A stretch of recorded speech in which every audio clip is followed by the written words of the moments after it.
Kuntia, the Secretary of the Board of Library Trustees. I'll be presiding on tonight's meeting. President Topic is unable to be here in person due to business travel, but he'll be participating electronically. He's here on this laptop. We'll be passing him around so he can hear what he needs to hear. I will be calling this meeting to order at 7:01 p.m.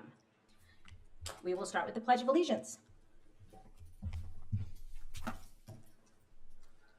I pledge allegiance to the flag of the United States of America and to the republic for which it stands, one nation, under God, indivisible, with liberty and justice for all. All right, thank you. Next item is our roll call. Caitlin? Yes. Hold on. Wrong order. Okay. Trustee Gagani. Here. Trustee Kuntia. Here. Trustee Nastel. Here. Trustee Riley. Here. Trustee Williams. Here. And President Topic is remote. He's here. Right here. I heard it. All right, on to the consent agenda. And on the consent agenda, we have the June 24th regular meeting minutes, we have a lot of stuff. Library cash fund balance, revenue report. Do I have to list all of the things that are on it? Oh. Do I have to say all of the things? No, we call that the June 2026 financial report and Okay. the July 2026 invoices.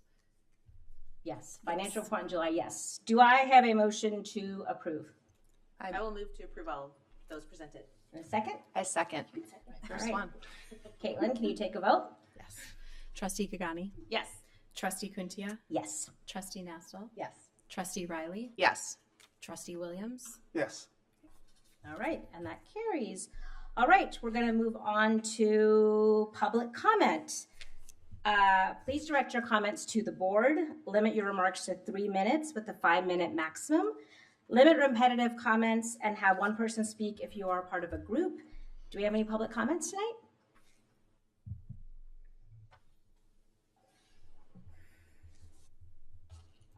Hi, good evening. Ed Pollack. I was listening with great interest last week in the budget discussions, as I always do, and one of my common points that I raised during budget time is I think it would help for the budget to be driven by setting some concrete goals to say we're going to try to achieve this. And I know people like to talk about things like saying, well, let's make it a 6-star library, which is a nice way of not talking about anything, just saying make it better. So, you know, I support that. I've actually made that comment, so I can't be too critical of that. But let me give an example of specifically what I'm thinking. A comment was made that this is a popular library, and by that, I interpret that to mean that bestsellers come out and we make sure we've got copies. Everybody can get the popular books that are coming out. I would like to suggest that the library can have an even higher calling of helping to let people develop themselves intellectually. And so I would say that beyond the popular books, I know I find that a lot of times there's books that I look for that they're in Swan, but they're not at this library. So if there are more advanced books on particular topics, I think that would be good. In fact, I think the library could even offer some programs based around these more advanced topics, whether it's, you know, technology or business or philosophy or something like that. But, you know, everybody could benefit from learning to be better critical thinkers. And if we had more books on that topic, I think that would be helpful. Thanks. Thank you, Ed. Any other public comments?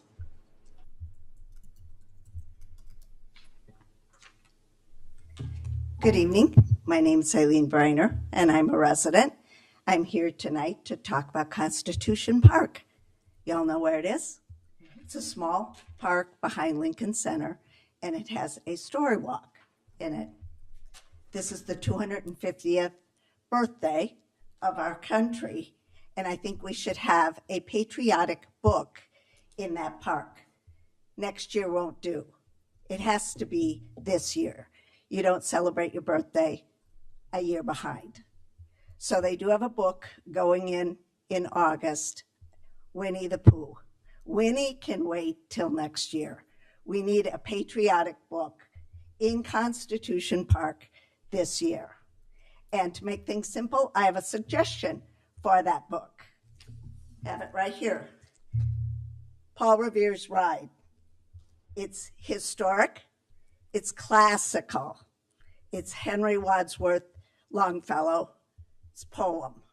I think it doesn't hurt kids to be groomed in the classics, and this is a classic. The artwork in this one, there are two versions. This one's outstanding. I think the kids will really, the pictures are all action pictures. I've been there. It will fit on the stanchions. There are 12 stanchions. You need to double 2 of them. The double pages will fit on them. Now, this is timely because it's almost August. The president of the Park District is fully aware of this. All you have to do is have the director call Craig Lunt at the Park District and discuss this and get it worked out. It's simple. It'll fit. Let's just get it done. A patriotic book in Constitution Park in the 250th birthday of this country. And it's not difficult. I would volunteer any help that would be needed in doing this, but honestly, it's such a simple thing. You copy the pages. That's all it requires, is copying the pages. So I ask that we direct the library director to make this move, to talk to the president of the Park District Board and get it done. And let's celebrate. Thank you. Thank you. Any other public comments?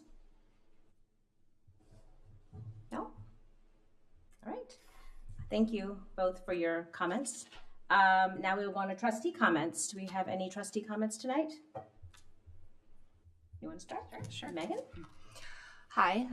So I'm honored to be here for my very first official meeting as a library trustee. My name is Megan Riley. Thank you to my fellow board members and the DGPL staff and the village council, the entire community for the warm welcome that you've extended me.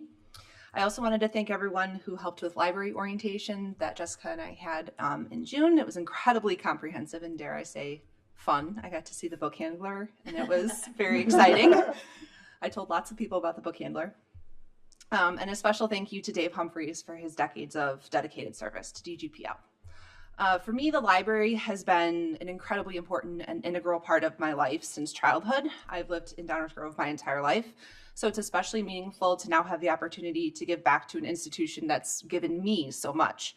Some of my favorite memories include the Miss Mouse House, serving in the teen advisory board in high school, and more recently, I taught my 8-year-old nephew the Dewey Decimal System. He wasn't exactly enthused when we started, but once he figured out how to find the books that he wanted, especially the ones about Leo Messi, he became a Dewey convert and even thanked me after. I'd also like to thank Heather and Jen and Caitlin and your team for arranging an exhibitor pass for me to attend the ALA conference in Chicago at the end of June. It was a wonderful opportunity to learn and connect with others in the library community and begin this journey with an even greater appreciation for the work that libraries do every day. It truly does feel like a privilege to begin serving alongside so many dedicated and passionate people, and I'm excited for the work ahead. I look forward to serving our community together and continuing to honor our mission of discover, grow, play, learn, 4 words that the library has continuously instilled in me my whole life. Thank you. Sure. I also had the opportunity to attend the exhibit hall of the annual ALA convention, so I wanted to thank the staff for arranging that. And Heather really graciously ushered me around for a bit, so I was able to learn more about her and the library, and so in particular, some of the technology services that facilitate library operations. I usually attend like our professional literacy conferences, and this was like mind-blowing. It was great. I also was able to meet with some vendors and publishers, including representatives locally from Rails, and I feel like it was a good introduction to the field for me. I also realized that I'm going to be using some of my trustee comment time to report on dispatches from the 10-year-old. So we have been so impressed with the prizes in particular for the summer reading club. the packet, like, so you get this little paper bag that is heavy with coupons. So there's staples like an ice cream cone at Every Day's a Sunday. But there's also tickets for games at multiple, I think like 3 or 4 minor league baseball teams. I am more excited about that than they are. Mini golf, multiple mini golf, hot dogs, pizza, the list goes on and on. So I imagine that it's a lot of labor. And our kids in the community, I think, benefit so much. You know, the more they read, the more cool stuff they get, the more opportunities they have to win amazing prizes like tickets to Legoland, which my kid got, because last time I was telling you how many audiobooks they listened to. So they were cramming these raffle tickets in. I couldn't believe it. So I think it's a really nice way for the community to come together, from the high number of kids who volunteer to the number of organizations making donations to the foundation and all of the library staff. I should say that I'm also participating in the adult one, but I don't breeze through books as quick. I am not at 100 books yet this year. And if you don't know, the program runs through August 9th. That's it. Thank you. Yeah, I got that, right? Okay. Well, welcome officially, Megan, on your first official meeting. I just have 2 quick comments. First, I had an opportunity to attend the Downers Grove Public Library Foundation's Mahjong event yesterday. It was so much fun. Heather was able to join and just, kind of meet more members of the community, which was awesome. Thank you for taking your time to do that. And I just wanted to give an overall recognition to the foundation. They've done just an amazing job over the years, and are even more committed to raising funds. Their fundraisers are amazing. They are just another way to meet community members. And obviously the more funds they raise, they benefit the library. So thank you to all the foundation people. And my second comment is not as happy of toned. As many of you know, the board does get reports on incidents. So we are made aware of just any security incidents, anything ranging from, someone tripping to inappropriate behavior. And unfortunately, the vast majority of those, especially this summer, have been teens. And it's extremely frustrating to me because I have 2 teenagers and I know that they don't always make the best choices. However, the things that these teens are doing is well beyond just poor choices by age. It's just utter disrespect for the library, utter disrespect to our staff. Our staff are so talented. They are not here to babysit children. So the expectation I would say I have is that parents are having conversations with their children about the expected behavior, not only in the library, but the community. It's not free range, free daycare for 16-year-olds that curse out our staff. So, if any of you know people that have teenagers, if you know teenagers, please remind them. And every time I drop my kids off, I remind them annoyingly, to just be on their best behavior. So that's all I have. So thank you. My turn.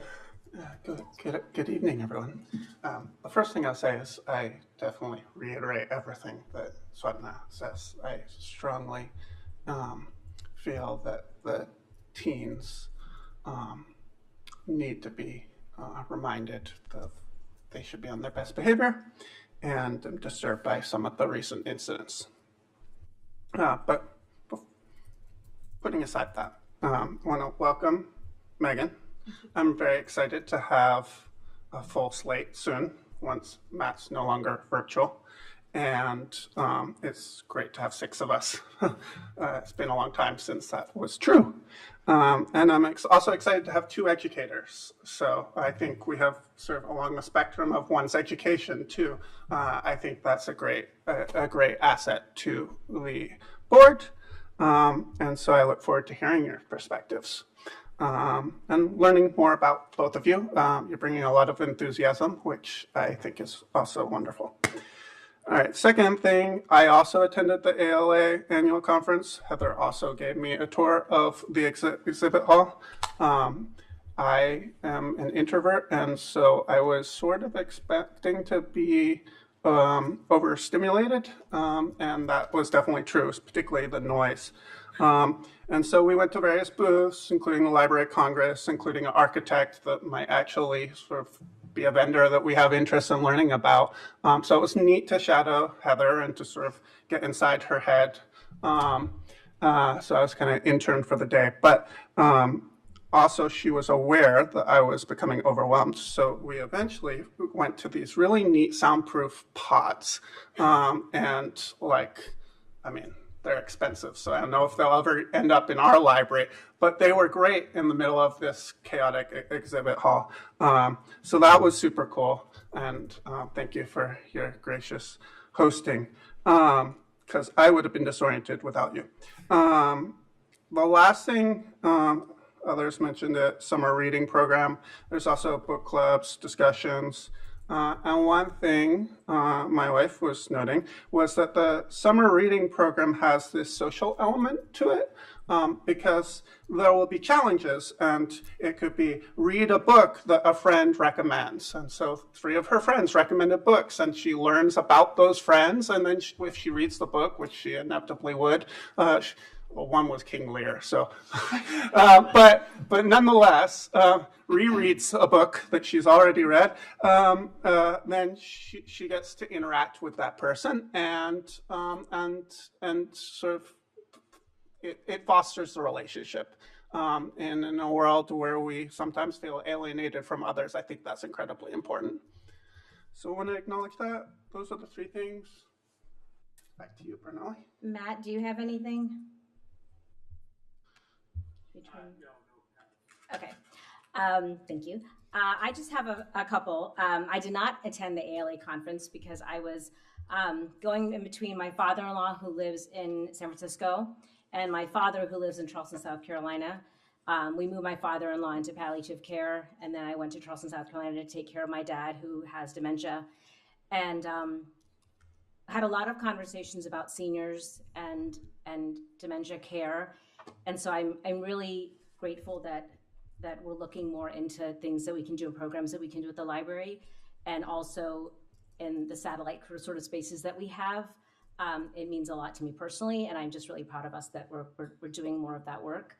If you hadn't had a chance to go look at the portraits in the library, please go look at them. They are so fun, and I have 2 people who figured out which one was mine, just because of the eyelashes. So if the eyelashes one, that's me.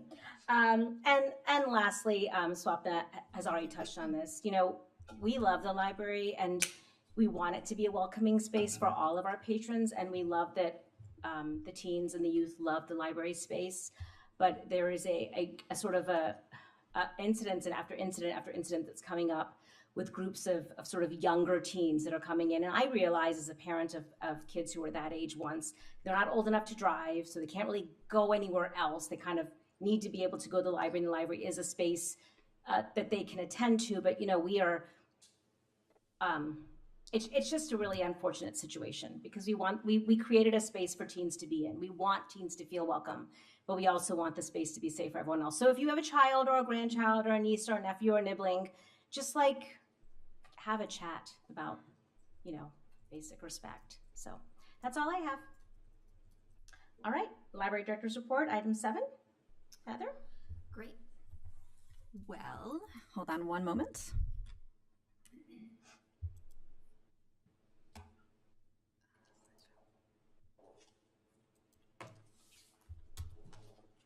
So we've touched on it a little bit already, but I wanted to start by talking about the ALA conference, which was June 25th through June 29th. First, let me say that it was wonderful to walk around with so many trustees. So 3 of 6, 50% of trustees were able to attend, which is pretty extraordinary. But even more than that, to think that more than a quarter of our staff saw the value and prioritized, and some went for day-long professional development before the conference. Others went to only the exhibit hall, which, as you can attest to, is a learning experience in itself. But it really represented an amazing moment of learning for the team, and then people are coming back to their departments and they're sharing what they learned. And they're sharing program ideas and vendor ideas and different experiences. So I will say that we had two people present. I was one of them, and I presented in collaboration with WETA out of DC. It's the producer for Ken Burns. Prior to coming here, I had worked on the American Revolution film, on the promotion for libraries, and so they were asking, I was talking about that. And then also Tim from Adult and Teen Services presented with OCLC. So, and talked about our interlibrary loan. I mean, he is responsible for tons, I don't know, I want to say, is it 40,000? 60,000 books through interlibrary loan. So it's pretty extraordinary. He is a star in terms of the Illinois library world and maybe beyond. So it was quite an honor that he was invited to present. Okay. Next is meal distribution. So I just wanted to share, we talked a little bit about Blessings in a Backpack and how we are a grant distribution recipient site for meals for D58 families. More than 250 meals have been distributed so far, but it's replenished on a regular basis, and it goes through August 25th. We also right now are collecting back to school supplies for Hope's Front Door. This is an empty shot, and actually I missed the pickup of tons of supplies where I went to get my phone, and when I came back it was gone. So here we are, sorry. But it's a reminder and a call out to please stop by the library and see what's needed, because it's so wonderful to be able to give back to give school supplies to students so they can feel confident going back to school with what they need to be successful. So summer reading, I know last month I reported, and if you don't remember, we had 1,499 participants. And so we have a 58% increase since the last board meeting. And really, it's pretty extraordinary to see how many people across our town, our village are participating in summer reading. And so here's a nice little graph so you can see, yes, there are almost 1,700. There are 1,700. Let's say 0 through 8th grade or tween, and then tween. We know that we've talked about tweens, right, a little bit now, but tweens are engaged in reading and being engaged in the summer reading program. Actually, they are also meeting their targets, because I know one of the promises was if the targets were met for teen reading, that they could pie the teen librarians in the face, and I know they're committed to approaching that. And then adults, we have adult programming and reading, and you heard a little bit about the reward systems we're offering. But it is, if you haven't been to the library recently, it's so wonderful to see the young people who are volunteering, giving out the prizes. It is just this wonderful sense of energy and enjoyment of reading, and you feel like when you're not there that you're missing something. So we are going beyond our walls, and I talked a little bit about this last time. I wanted to share another picture, also share that here are some other numbers, and obviously the numbers may differ because last time we were also talking about school and preschool outreach, and this is just from the marketing department.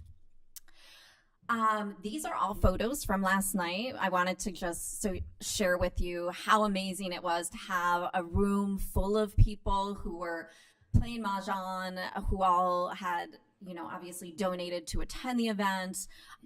There was also lots of swag that was available for purchase and raffle tickets, but it was a really wonderful celebration of people who love the library and love Mahjong. And so it was just kudos, a big thank you to the foundation, as was already mentioned, for their outstanding enthusiasm in putting this event together. And also, yes, it's a fundraiser, but it's very much a friend raiser. And that I really enjoy and appreciate. And people love the library. And it was really wonderful to hear from people and meet more people in the community. Before I turn it over to Caitlin, I did receive I received in the mail, and I think I maybe mentioned that Maywood Public Library had come on a tour of our library as part of their professional development, and I believe it was in May. The director had wanted to come tonight, and then she realized she couldn't, so she sent a letter, and I'm going to pass it around to share because she wanted me to share it with all of you.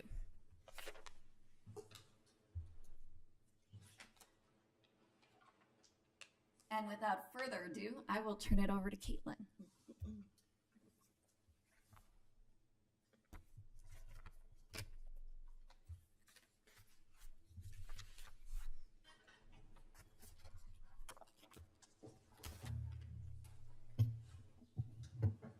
Goody. Oh, thanks for that.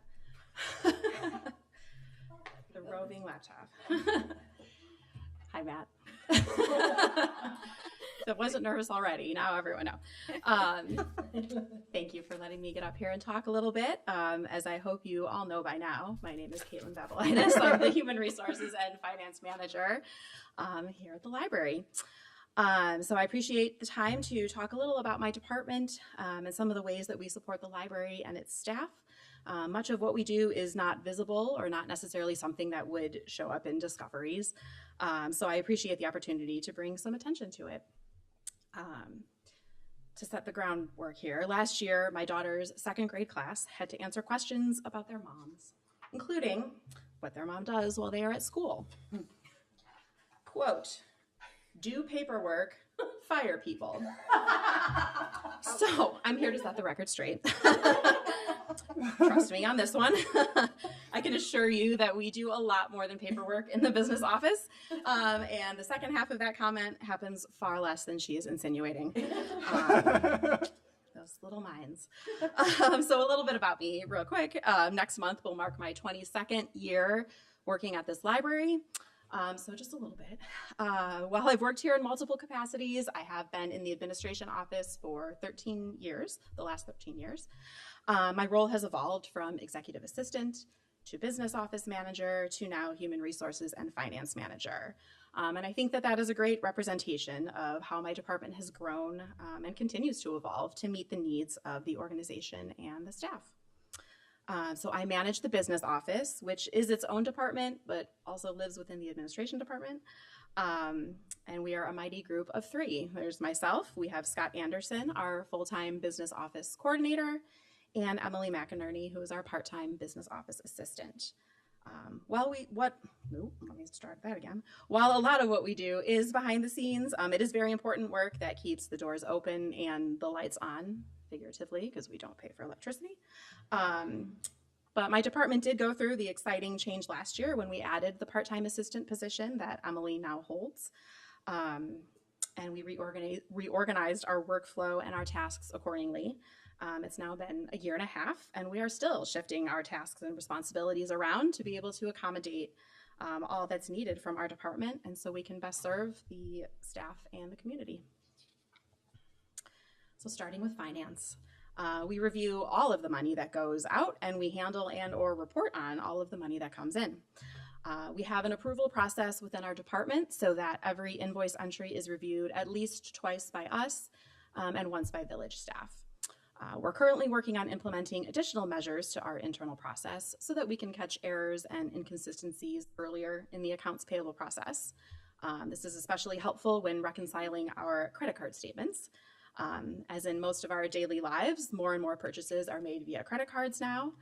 And those statement reconciliations make Scott want to pull his hair out at least once a month. So streamlining the payables process is our goal. My staff run our monthly financial reports, and we review them again for irregularities, as well as prepare them for managers and for you, the board. Village finance staff ultimately process all of our invoice payments, so we do work closely with them when questions and issues arise. The village's finance department also manages our bank account because we do share their bank account. It's all one account. And so we are in frequent communication on accounts receivable details as well. On the receivable side, my department also reconciles all the incoming credit card payments and incoming cash and prepares the necessary deposits, reports, and documentation. All of this day-to-day documentation ultimately helps me in working with the library director on the annual budget. I complete the personnel portion of the budget as well as my department's portion of the budget, and then review other departments' expense lines and collaborate with the director as needed. The final piece of our finance work within our department relates to grants. We have some wonderful grant writers here at DGPL, Jen especially, which keeps us busy on the grants management side of things, but it's a good reason to be busy. So I work with the grants coordinator at the village to ensure that all of our grants are classified properly, and then my staff track the expenses separately for reporting and auditing purposes, like what Heather was talking about last month with the per capita grant audit. So on to human resources. My staff and I support all 110 library employees from the moment they apply to an open position to after their last day of employment. So when a position opens, I work with the hiring manager to write a job ad, and then I post it to an array of job boards, such as Rails, College of DuPage, WorkNet DuPage, and more recently Handshake, which is a joint jobs board used by many higher education organizations, and that has been proving to be very successful for us, which is great. We recently updated our application process to centralize things a bit more. So now candidates are instructed to send all applications and materials to myself, and then I pass them along to the hiring manager. This allows for more consistency, keeps human resources involved in the process, and allows the business office staff to maintain the hiring records for document retention in a more efficient way. My staff prepare all the first day necessities for incoming new staff, and I have a two-part orientation that I give to all new hires as well. We facilitate and track all of the onboarding training, as well as the all staff annual training. And we began using Google Classroom to manage all of this about a year or so ago, most recently also with board training, and has been working very well. When an employee leaves the library, I work with them and their manager through the offboarding process, including all the paperwork. I do an exit interview with them, and I ensure that their personal records and their final pay is all in order. Speaking of pay, payroll and paid time off management is another big area that my staff spend a good amount of their time in.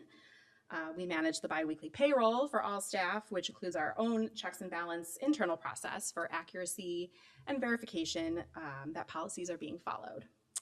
My department also manages the paid time off process. So that's calculating the annual accruals, tracking usage throughout the year, and verifying that all records match. We also review timesheets and the paid time off usage to ensure staff are keeping to their budgeted hours, not using more PTO than they have accrued, and ensuring staff don't cross the IMRF or insurance thresholds if they are not supposed to.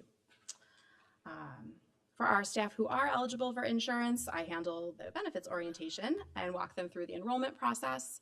The village's Human Resources Department manages our overall benefits program, but I answer questions and I am an available resource for staff when needed. As HR, I also work with staff on their leaves of absence needs, workers' compensation situations, and provide an ear and guidance for their interpersonal issues and struggles in the workplace. I also assist managers in working through personnel issues, and I step in for mediation and disciplinary actions when needed, which again happens far less than my daughter says. I keep a close eye on changes to employment law, and bring policy updates to the table when needed based on those changes. I co-run an administrative networking group. I serve on the advisory council for HR Source. They are an association that provides HR resources and support to their members. And I participate in other HR networking groups that are invaluable when it comes to keeping up with the ever-changing employment world, as well as having outlets to share resources and ideas. So to end the presentation, I just wanted to quickly highlight some of the other areas of the organization that my department works in besides our two main areas. My staff oversee the public booking of the meeting room, which is on the first floor of the library. And so Emily and Scott spend a lot of time working with members of the community to schedule their reservations and design room setups to meet their needs. The business office also manages the library's notary services. What started as a service where I was the only notary in the building has now grown into our library having usually about 8 to 10 staff who can notarize. The demand became too great for just one person to handle. I was doing none of my other tasks. And so I have built up the service, and I also created a training program for all of our notaries, as up until 2024, the state did not require any training to become a notary, which is kind of a daunting idea. So we do offer appointments through our website, and we also try to accommodate as many walk-in requests as possible, depending on staff availability. This is a free service, and it is not restricted to cardholders. It has become a very popular service at our library. Last year, we completed 660 notarizations, so the demand is clearly there for that service. Part of our role is also to provide support to the Downers Grove Public Library Foundation. And we primarily do this through assisting them with day-to-day bookkeeping, completing the various state-required annual reports, and managing the Garden Walk Brick program. I think I even mentioned in last year's presentation that the Garden Walk Brick program is one of my favorite parts of the job. There are so many sweet and heartwarming stories that are engraved into those bricks, and I truly feel honored to get to learn about all of these wonderful people and their families.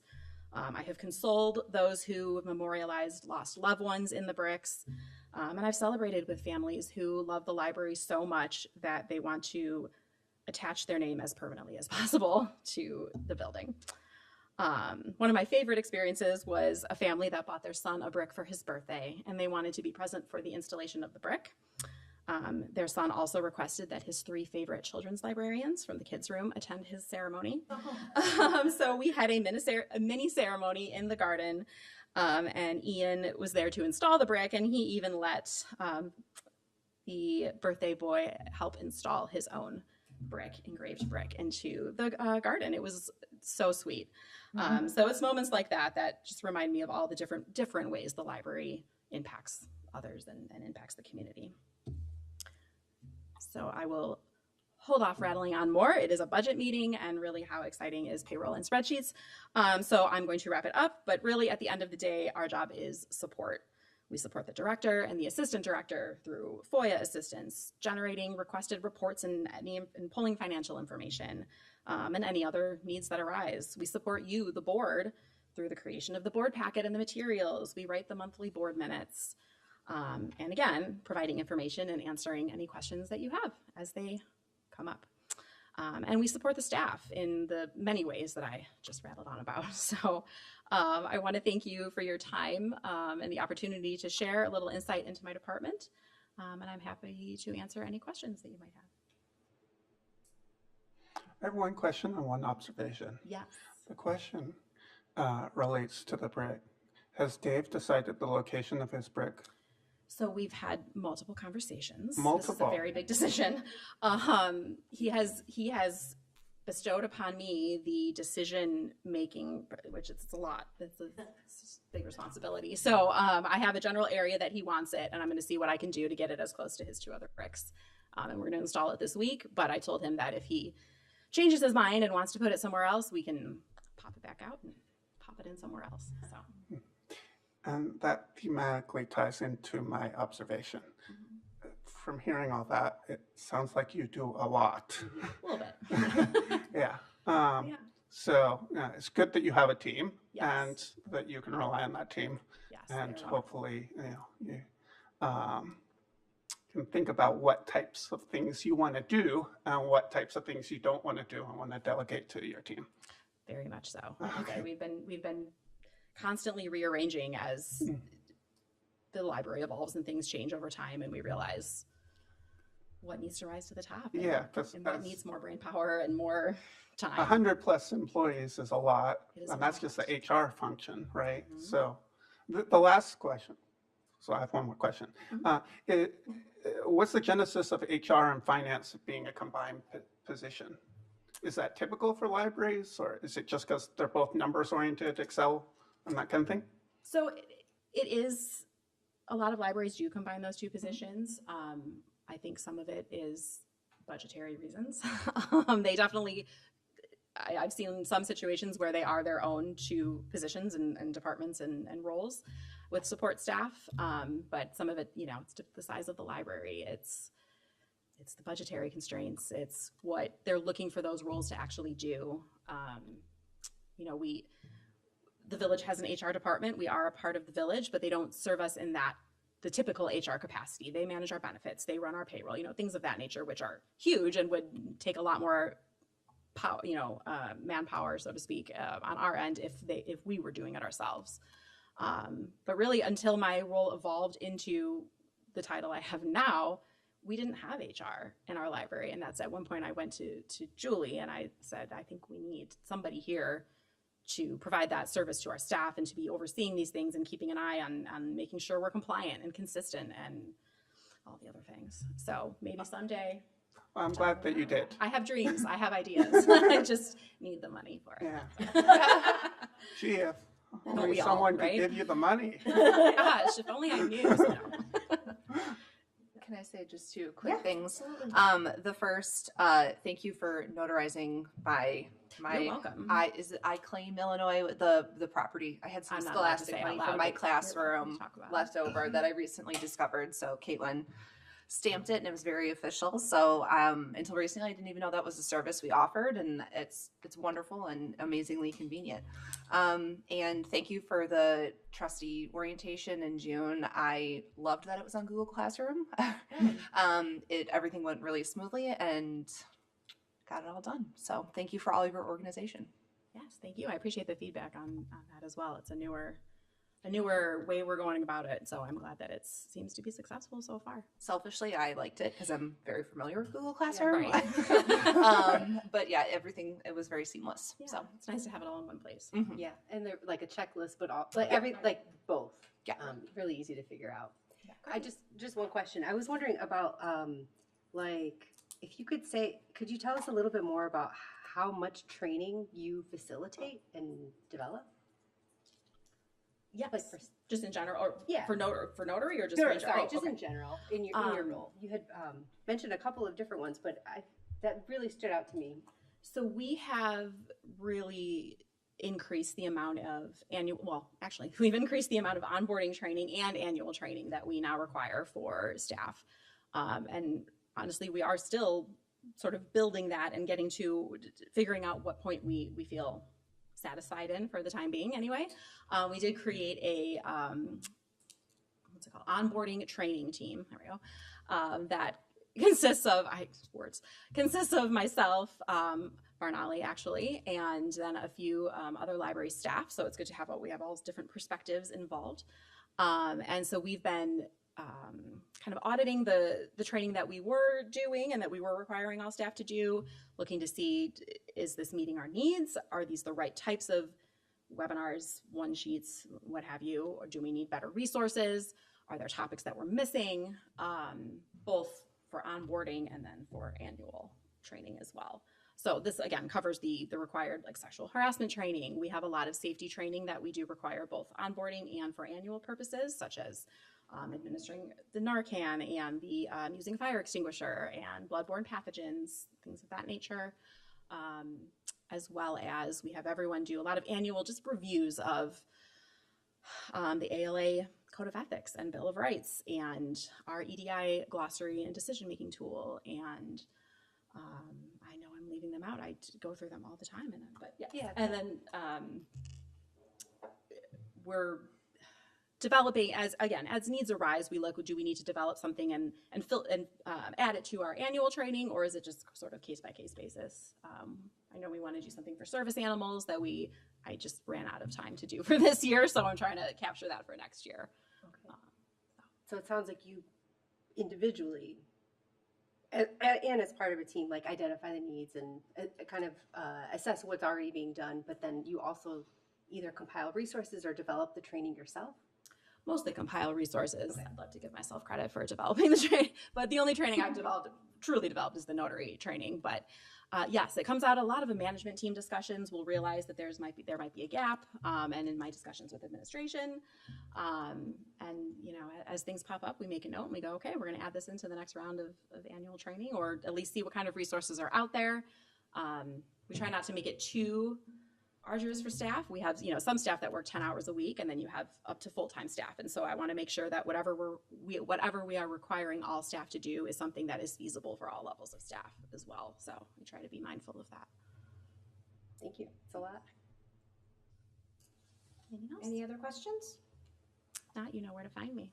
Thank you so much, Kate. Thank you very much. That was amazing, and you do a lot. Mm-hmm. That's a lot of stuff. A lot of stuff. It's a lot of hats. A lot of hats. Okay, thank you. All right, on to then agenda item number 8, that is new business. Okay, so for new business, we are actually focusing on the Strategic Plan 2026 Work Plan Mid-Year Review. So in 2023, September of 2023, there was a high-level strategic plan and addendum with suggested initiatives and metrics that was approved, and it covered the years of 2023 through 2027. The high-level strategic plan, it included strategic focus areas, goals, and overall outcomes. The addendum captured suggested initiatives and also additional outcomes that came out of the strategic retreat and equity strategic plan. So this historically has been a moment at the July trustee board meeting is the moment where we review the progress that has been happening throughout the year. And I asked Jen to be the one to report. So I'm going to turn it over to Jen. Yes, thank you. So every year since we passed our strategic plan, we've created a work plan, which consists of goals and initiatives that we have set forth for ourselves for the year. You have a very detailed report in the board packet. I'm not going to drone on and on and on about all the wonderful things we've accomplished, but I will like to highlight our major accomplishments, those things that are still in progress, and then things that we have yet to start. So as you can see, accessibility has become one of this year's biggest accomplishments, as we've made great strides strengthening both our digital and physical access. Major accomplishments include we completed an ADA website compliance with WCAG standards.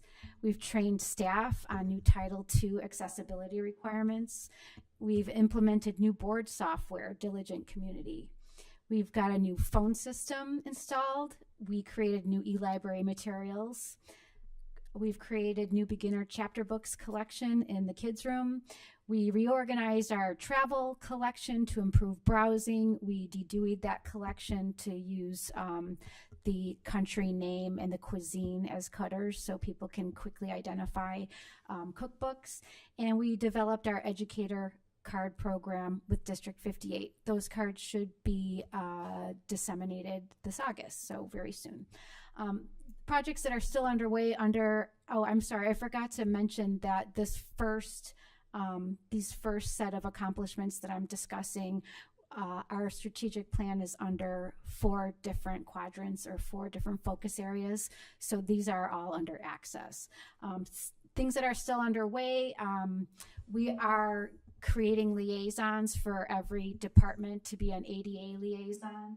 This is to ensure that all the departments' documentation are ADA compliant with Title II, and that if we have program presenters coming to the library, that their handouts or their slides or their materials are ADA compliant.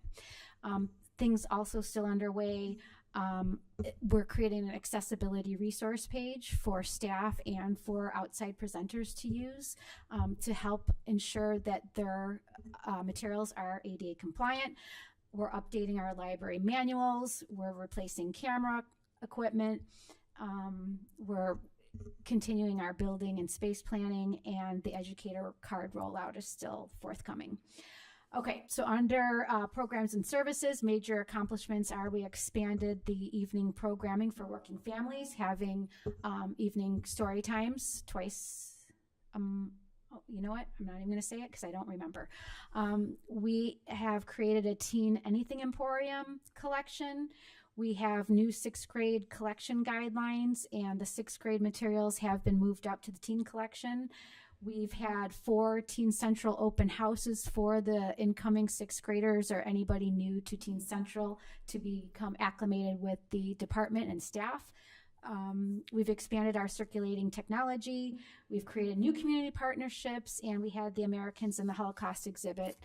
We had our first handyman style youth program with build it with Mr. Ian, and our maker space is well underway. Okay, so beginning later this year under programs and services, we are still going to be doing a children's programming evaluation. We're creating a multi-generational programming proposal, and we're going to continue to develop our adult life skills programming. So the work under programs and services really shows and hopefully reflects our commitment to serving more audiences, strengthening our partnerships, and creating more innovative programming.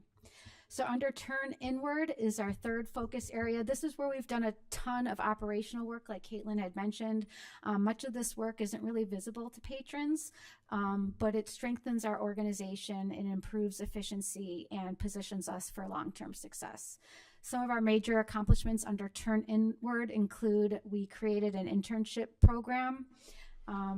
Our hiring process, as Caitlin mentioned, has been centralized. We implemented case note software with our social work team to help with the transitions from as we get new interns and as we serve our patrons. There's a little more continuity of service so that notes are made for other staff members so they know where we've left off with certain patrons. We've gone to complete online card library registration. We got our new automated material sorter installed and our trustee onboarding process established and launched this year. As far as Turn Inward is concerned, things that are in progress are our ADA compliant employment application. Circulation is analyzing their workflow. We're still continuing to onboard our new director, Heather. We're evaluating our self-check machines, and we're going to be doing a full library inventory. Okay, last one.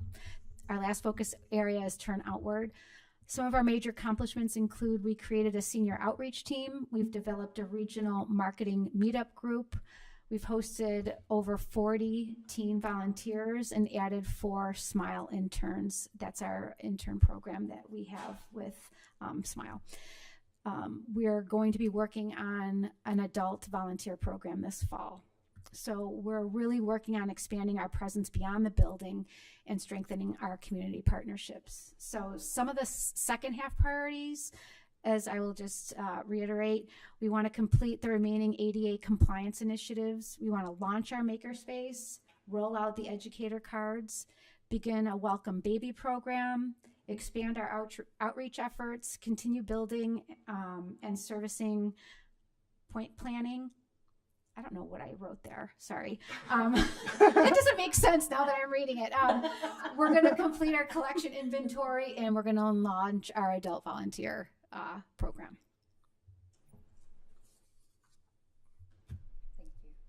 Thank you. Are there any questions? I always have questions. So the multi-generational programming sounds like a wonderful idea. I guess it's just an idea at this point. It's become a proposal. How long until you implement it? Would it be something that you envision implementing next year? We're already starting to talk about pairing kids with teens or kids and adults with some of the makerspace ideas we have. This is still it's not unlikely that you will see a program by the end of the year. Cool. So, second question is on the case note. The social worker interactions are tracked, Is this, I don't know if this is even lawful, but is it something that could be shared with the village's social worker? I would say probably not. I can probably answer that. Yes, Megan can answer that. Well, I mean, Take not it away, with, Megan. not with 100% certainty, but I would say no. Yeah, usually it's very confidential information. So Yeah, so we're keeping it close-knit within the library itself. Okay. The reason why I asked about the village is obviously when the library got a social worker, there was conversation around that and whether it was duplicative. And every conversation I've had since then with various people, including members of the village council, has been, well, there should just be better coordination. Now, obviously, if technology could create for better coordination, that would be awesome. But if it's not lawful, then that's not possible. my guess is that they could probably, again, this I'm not 100% positive on this. They could probably share various topics that they help or services that they help people with, but nothing specific with the actual. Right. So there's there's confidentiality with respect to the specific individuals and the specific individual's needs, but you could generalize that. That would be my best guess. As someone who does not have a master's degree in licensed social work, but works a lot with a social worker. Okay.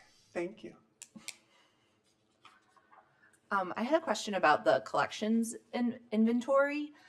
Is that not something that's done annually because it's such a large undertaking? Is it going to, can you just talk about it a little bit? So since my tenure, we have never done a full collections inventory. So this is going to be something that is going to be driven by our access services manager and our circulation manager. We have the technology to scan our entire collection. They're doing certain sections at a time to see how accurate the data is. It's a wand. I forgot the name of it. Do you remember the name of it? The name of the technology? It's like it's a wand that they use to scan the stacks, and then it gives us a report for things that are like checked out and things that are missing. And so we're going to be doing a full audit of our entire collection to see how accurate our internal stats are with what we really do have. So it'll be a first time experience for all of us.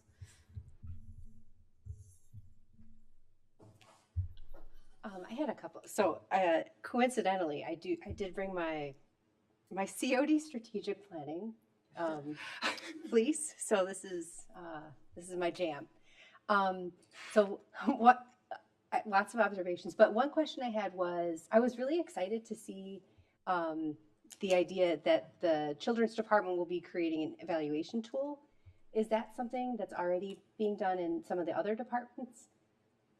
Like, about the programming. So to my knowledge, what we do is we gather feedback from all of our programs. I know the adult and teen services manager and our teen coordinator, our teen program coordinator, and our adult programming coordinator. I know that they always solicit feedback, but I think this is going to be more intentional where they are going to be asking specific questions. Mm-hmm. I'm not sure where they are in that process. Okay. Yeah, thanks. I'll be curious to learn more.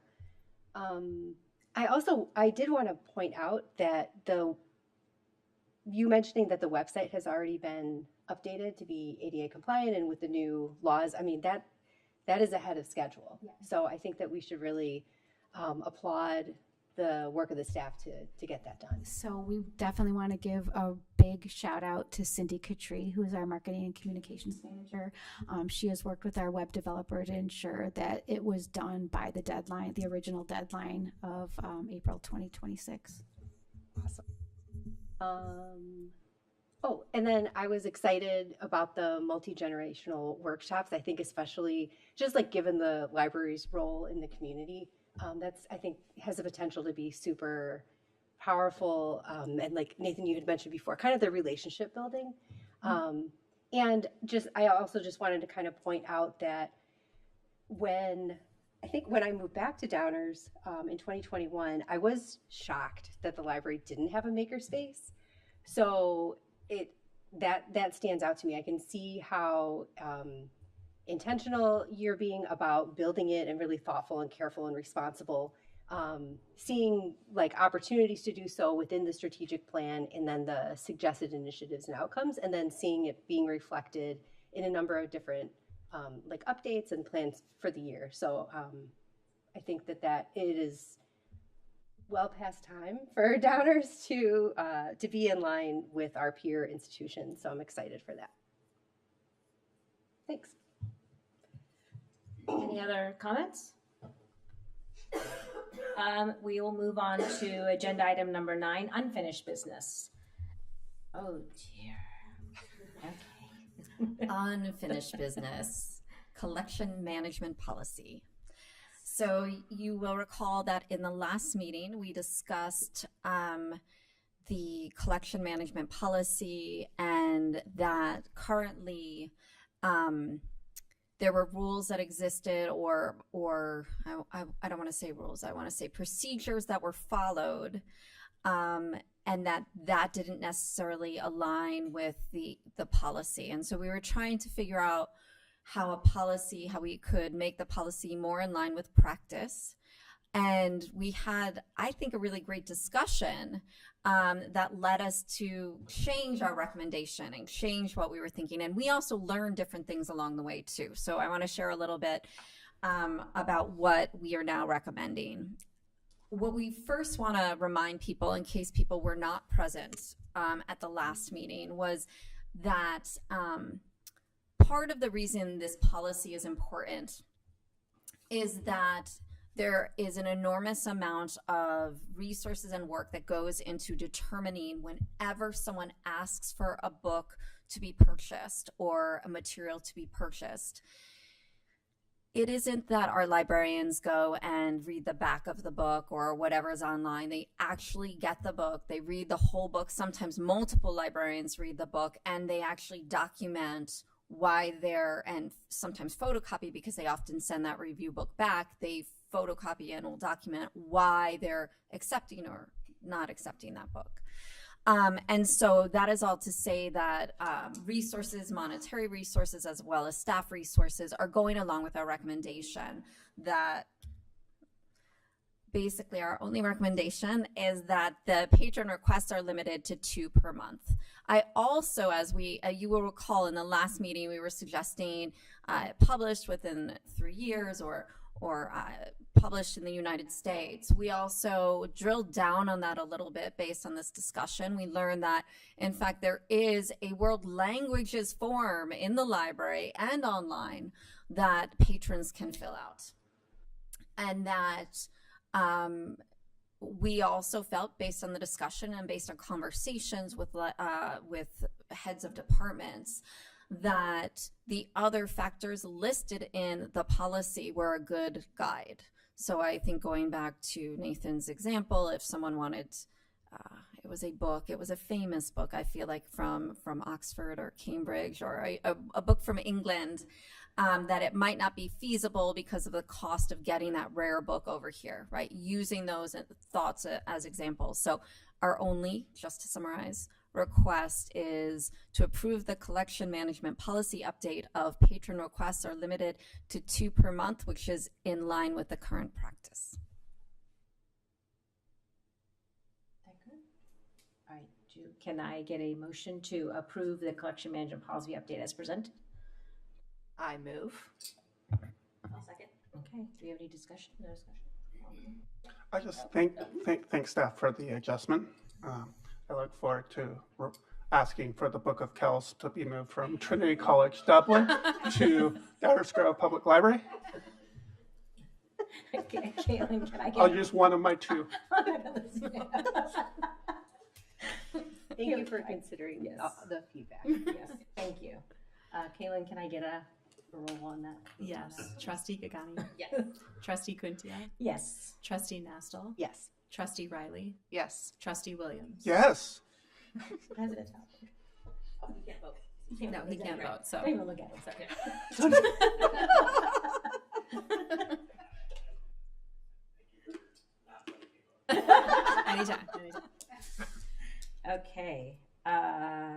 library services policy? Yes, the next bit of unfinished business is, as a reminder, is the library was seeking to clarify the library services policy, and we realized when I reviewed the policy in the last few months that it was vague, and I wanted to ensure that it's equitable and enforced in a way that, and utilize that the policy outlines our intentions. And so currently it said certain programs may have restrictions based on age, room capacity, attendance requirements, or may be limited to Downers Grove Public Library card holders. And here we're proposing that basically to be more precise in our intention, because we found may to be a vague language. So in summary, we're recommending that the change is when the library offers programs intended for specific age groups, attendance at these programs is limited to the individuals within the designated age range, invited presenters and staff. Individuals who do not meet the stated eligibility requirements are not eligible to attend. And furthermore, the next component addresses if something is after hours, that the library, when the library is closed to the public, access to and occupancy of the building is restricted to staff, registered program participants, invited presenters, contractors, volunteers, and other individuals authorized by the library. Our request is to approve the updates to the library services policy. Right, do I have a motion to approve the library services policy as presented? I will move to approve the library services policy as presented. Second. All right, any discussion do we need to have? All right, Caitlin? Trustee Gagani? Yes. Trustee Quintia? Yes. Trustee Nastel? Yes. Trustee Riley? Yes. Trustee Williams? Yes. All right, and now on to our budget. On to our budget and levy. So I wanted to go over the process and what we've done since we've last met so we could all be on the same page. So as promised, I went and met with managers, continued to ask managers to make sure that they entered all anticipated expenses into the MUNIS, which is the village system. And we continue to have conversations about needs, including staffing and capital expense replacement. We worked on itemizing all expenditures for the library replacement capital fund. And I will say, if you haven't yet seen the document of the library replacement, library capital replacement fund, I think those library, which is an Excel document that was included in Diligent and also in the packet. That is one of my favorite documents that I'm very excited about. So please look at it. We did ensure that makerspace equipment was accounted for in the capital expenditures and the library replacement fund. And we also made sure that the necessary equipment, computer equipment, was budgeted for. So what does that look like? So actually the numbers are the same in here for the operating expense where there is a differential. And so I just want to repeat for those of you who maybe weren't here last month. No one was here last week. Last month is that there is a 5% increase of expenses from last year to this year, as well as 5% increase in levy for revenue. Where there is a difference is the library capital replacement fund is if you look at under 2027 preliminary and you look at expenses, the number last time was a different number. And as promised in the last meeting, I said that I would research and work on figuring out what expenses were in that, because that was something I had taken from a document I had found left by the prior director. And so these numbers, if you go to the capital replacement fund document, all align, and you can see where that $313,000 come from. And I will go into that a little bit more in a moment. Overall, what you can see is that if you look at 2027 compared to 2026, Salaries are increasing overall by 4%, fringe benefits by 10%, other than personnel expenses are going up by 3%, and the library capital replacement fund is going up by 3% as per approved by the board last year. So this is review, but I wanted to review it to make sure that everyone is on the same page. So overall, there is a 5% increase of overall library budget. This includes 4% increase for library salaries. The 4% of current staff includes a 2.5% CPI and a 1.5% merit. Like in the past, we're recommending that 4% is done across the board. That's what had been done historically last year. We also are recommending converting 2 part-time positions to 2 full-time positions with benefits and reclassification of 3 positions to higher grades based on work requirements. Some of this is review and some is new. So 10% benefits is what we incorporated into our calculations based on our recommendations that we heard of the cost, the increasing cost of health benefits. I think we all know health insurance is increasing. And also we have 2 positions that will be getting health benefits, and then also IMRF will be 6.63 increase estimated.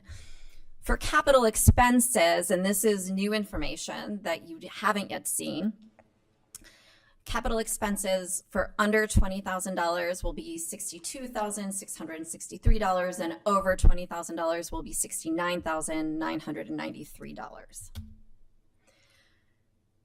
In terms of highlighting the capital replacement fund for the library, that $313,000 is split between computers, label printers, self-check, furniture, building maintenance, including a kitchenette remodel. Now, what I can tell you is that these are all things that are replacing things we currently own. When you go back here and see the capital expenses, my plan moving forward is that whenever we buy things under capital expense, we then put it in the matrix you see, so that we know the life of that item. And so we're already, when we buy it, are planning for the replacement under the capital replacement fund, so it's not a shock. So you'll recall this year we spent about $100,000 on computers. It came out of capital replacement and it was over 65 computers. The goal is that we don't have that happen again, that we space it out and we plan for it. And this document that is created that the board has and the public can also access will enable us to all stay on track with that.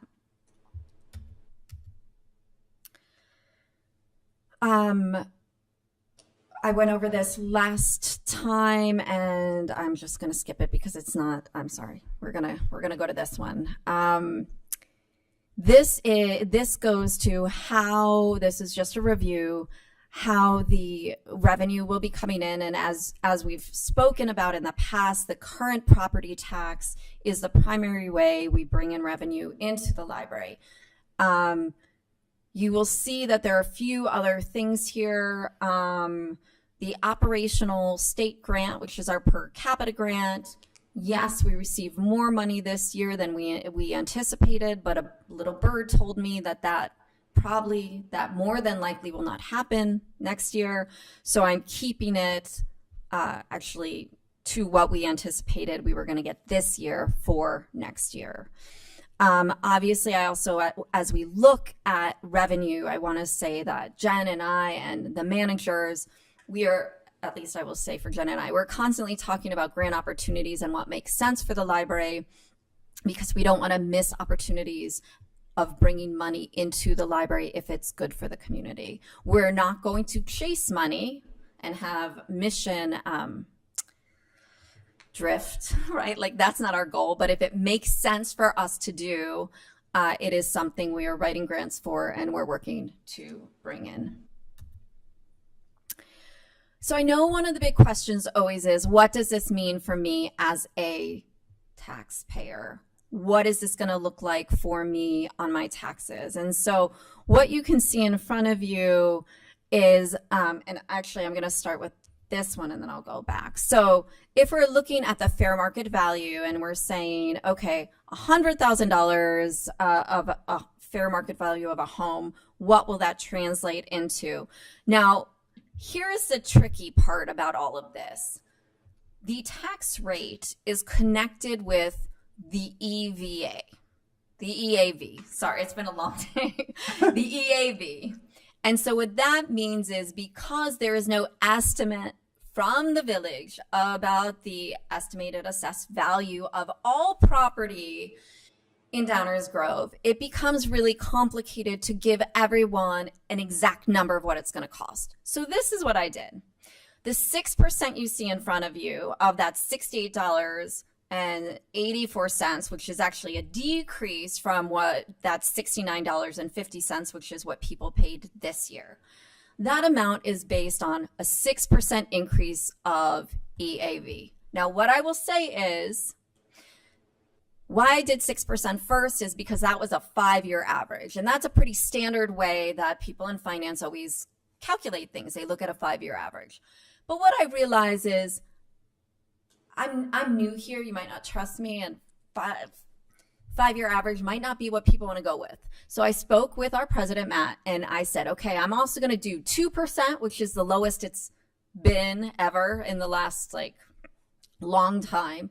And I'm going to do 7%, which is, yeah, it could be 8%, but likely between 2 and 7% is a really good range to look at. And I also thought it was really important for you all to see how that really affects the taxpayer, because I always think when we're asking for money, not only do we have to be really amazing stewards of that dollar, but we really always want to think about what is the impact on the taxpayer. And so what you'll see here in front of you is that if the EAV increases by 2%, then it would be per $100,000, $71.54, which is a little bit more. It's about $2 more than people per $100,000 than people paid this year. If the EAV increases by 70%, then it would be $68.20, which is about $1.30 less than people paid this year per 100,000. So what does that look based on the average medium home, single home value as per, so the number I'm using here is the number that was included in the village budget documents for last year. In 2025, they used the $446,967.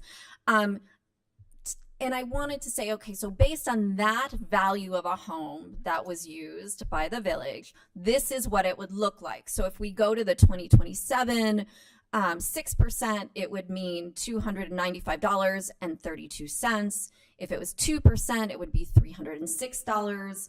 Sorry, 2% EAV, it would be $306.90. And if EAV was 7%, you're looking at $292.56. So just to summarize, based on the EAV has an inverse relationship with the amount of money that a taxpayer, right? So the lower the EAV, the higher the tax amount within $10 on a typical home, a medium home value, right? So the range is between, if it's 7%, you're at 292 and change. And if it's at 2%, you're at almost 307. Okay, so what are our next steps? Our next steps for the budget for the next month we'll be double checking expenditures for the Library Replacement Capital Fund. And I do want to just note that I think in some cases my initials are sometimes it says Library Replacement, sometimes it says Capital Fund. I think you all know what I'm talking about. I will make sure it's correct next time, but I might be still on vacation time, so I apologize. And we'll also look at the capital expenses. I will be working with Caitlin and all departments to make sure that we're also having our estimates for 2026 so that you're also able to have the most up-to-date knowledge that we have in terms of looking not only budget, but where things are landing. We're also going to be getting more accurate percent increases for 2027, knock on wood, but for health benefits, for IMRF, for dental, all of those, we hope to have better estimates. Our other goal in the next month is we usually like to share the library budget and levy and a narrative with Village for feedback. So that'll be also part of our next step in the next few weeks. And then the other thing that Caitlin and I are working on is with, so you can imagine one of the things I've been doing is I've been spending time reading the Village documents, and they have a beautiful matrix of FTE equivalents and how it's looked over time. So we'll also be doing that as well and present that at the next meeting to give you an idea of basically how we're staffing and also share with you what the Village, how the Village is presenting the information, because I think the more we can align our narrative, since we, you know, are all on the same team for the community, the better it should be. Oh, and that's all about the 2027 budget and levy. Any questions? Questions, anyone? Matt, do you have any questions? I do. I do have a question. And thank you, Heather, for a great job putting this all together. I guess this is more of an observation comment, and you tell me if I'm misunderstanding. So one thing that I noticed is the ending balance that's budgeted for the library capital replacement fund for 2027 goes up a pretty significant amount from the estimated balance at the end of 2026. So it seems to me like that is because our capital replacement fund expenditures budgeted for 2027 are relatively low as compared to the average amount across that 10-year lifespan or capital needs assessment. But if you look at that document and you go ahead to say 2030, you'll see that it's like a $1.2 million number. So to me, it looks like, you know, what we intended to do was try to flatten that out and not go up and down every year. Sort of say over 10 years, this would be kind of the average, which means some years that balance between the years is going to be significantly bigger than it is in other years. Is my understanding correct? Yes, that is 100% correct. So there will be some years that will do more, have more spending, but the beauty of the pay as you go is there are some years you're not going to spend, but you're saving it for when you need to spend. And the chart articulates all of the spending that needs to happen. And so, yes, you are correct. And follow-up question is just, with all that in mind, but this budget still keeps us on track for what we were intending to do there, right? It still keeps us in position that in the years when it goes up, we're going to be cover that, we'll build it back up in the years when it's down. But over those 10 years, we've got a solid reserve for unexpected things or things that have to be done more quickly than possible, or that's necessary. But we're still on track overall for what we had. Correct? That is my belief according to the capital replacement assessment study. There are some, my opinion is that the bathrooms, we should not wait. It will be 20 years from when the bathrooms were actually installed, that they are actually on the replacement fund to replace. And I would say that's at least downstairs. I think those bathrooms should probably be replaced when we do the when we do the accessibility ramp. But that replacement isn't until like 2034, I think. I could be wrong, like it maybe 2032, but you get the idea. I don't know, it's far. And so yes, the bathrooms are functional, but they probably need that's a separate conversation. But with the knowledge I have, separate from bathrooms, everything you said is correct, and we will have the funds we need as per the plan and as per the recommendation, as per the study, the capital assessment study that was done and approved by the board last year. Great. And then, unrelated, different question, and that's all I have. The non-exempt salary amount goes up by about 24%, right? That reflects those changes from full-time to part-time and classification job changes that you mentioned earlier, is that right? That is correct. Great. Thank you. Thank you. Any other questions, comments? No? Okay, then item number 10 is executive session. We do not have an executive session tonight. So then we will move on to item number 11, adjournment. Do I have a motion to adjourn? I'll second. Awesome. Thank you all for attending. Thank you, Matt, for attending virtually. We appreciate it. All right. All right. Thank you all. Good night. Thank you.